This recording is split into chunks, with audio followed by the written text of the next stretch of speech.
Ini di Jalan Baru Murayalan Panjang di lokasi proyek sana, yang berjarak sekitar 16,4 km dari arah Arahan Panjang dari Kebun Teh.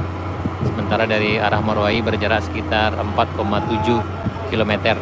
Dari Kadai Sultan Mudo berjarak sekitar 300 meter lebih kurang sana.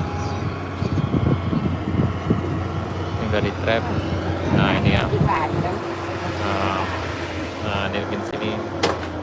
Ini bagian tempat istirahatnya. Ini di rest area 5 dulunya nih, rest area 5.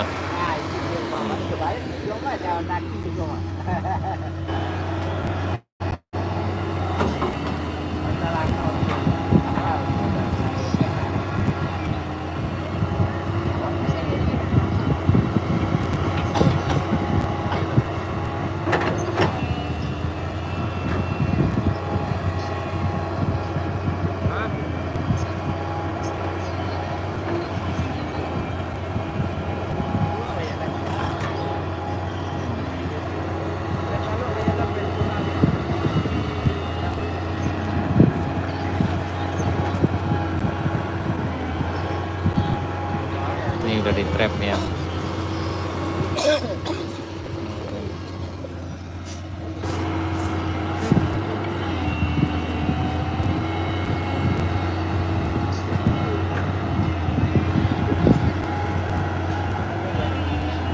Untuk masih di bagian ujung selatan.